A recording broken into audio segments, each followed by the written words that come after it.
Hello, welcome to Story Loom, where every twist keeps you hooked. Don't forget to like, share, and subscribe. Now, let's start. The bustling airport echoed with the hum of rolling suitcases, hurried footsteps, and muffled announcements from the loudspeakers. Amelia clutched her baby, Emily, tightly against her chest while trying to balance the diaper bag slung over her shoulder.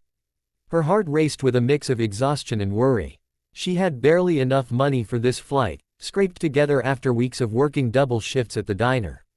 This trip wasn't for leisure, it was desperation. She was flying to a new city, chasing a slim chance at a job interview that could change both her and Emily's future. Amelia adjusted Emily's blanket and sighed. At only 24, she felt decades older. Life had not been kind. Her boyfriend had left the moment he found out about the pregnancy, and her parents had cut ties when she refused to get rid of the problem. The problem, now a rosy-cheeked baby girl, was Amelia's only source of joy in an otherwise cruel world. Her boarding pass trembled in her hand as the gate agent scanned it. She stepped onto the plane, praying Emily would sleep through the flight. The last thing she needed was angry passengers shooting her dirty looks over a crying infant. When she reached her seat, Amelia's heart sank. A tall, sharply dressed man was already seated by the window, exuding an aura of quiet authority. His black suit was impeccably tailored, his dark hair neatly styled, and his wrist glistened with an expensive-looking watch. The kind of man who had never known financial struggle a day in his life. Great, she thought, trying not to panic. Sitting next to someone like him would only magnify her insecurity.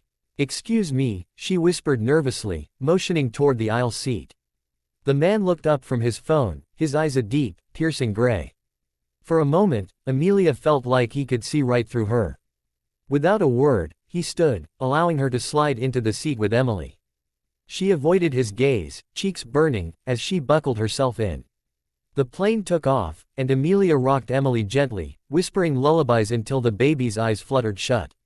Relief washed over her, but exhaustion soon weighed heavy on her own eyelids. She hadn't slept more than 3 hours a night in weeks. Despite her efforts to stay awake, her head slowly tilted, and before she realized it, she was asleep. Her cheek rested against something warm and firm. The faint scent of cedar and crisp cologne filled her senses. She stirred slightly but didn't wake. Emily shifted in her arms, and the man beside her glanced down.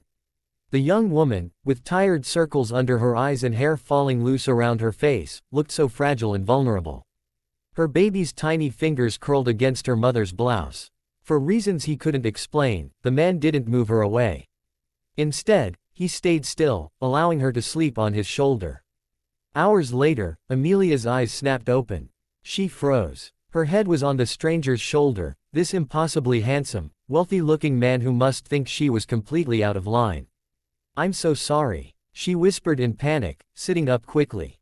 "I didn't mean to." "Relax," the man interrupted smoothly, his voice calm but firm. "You looked like you needed the rest."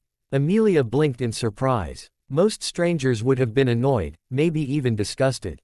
But his tone held no irritation. Instead, it carried something else, something she couldn't quite place.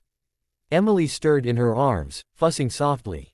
Amelia began bouncing her gently, whispering soothing words. But before she could calm the baby, the man reached into the pocket of his jacket and pulled out a small, delicate silver rattle. Amelia's eyes widened. "You carry that." The corner of his mouth lifted slightly. "It was a gift. I keep it with me. May I?" Amelia hesitated, then nodded cautiously. The man leaned closer, gently shaking the rattle in front of Emily. The baby's fussing stopped almost instantly, her wide blue eyes mesmerized by the sound. She cooed happily, tiny fingers reaching out. "You're good with babies," Amelia said softly, her voice tinged with wonder. He glanced at her, his expression unreadable. "I wasn't always. But I had to learn." Something about his tone hinted at pain, at a story untold. Amelia wanted to ask more, but she stopped herself. It wasn't her place. He was a stranger. The rest of the flight passed in unusual comfort. Amelia, against all odds, felt safe sitting next to him. When the plane finally landed, she gathered her belongings quickly, ready to slip away unnoticed. But as she reached the aisle, the man's voice stopped her. "You're not from here, are you?" he asked. Amelia turned slowly. "No, I'm starting over. His eyes lingered on her, on the baby in her arms, and then back to her face. Good luck, he said simply. Her heart fluttered unexpectedly. She gave a small nod and hurried off the plane, convinced that was the last she'd ever see of him. But Amelia had no idea who he really was. No idea that the man whose shoulder she had slept on was Alexander Knight, billionaire CEO of one of the largest companies in the country. And no idea that their paths were destined to cross again, sooner than she ever imagined.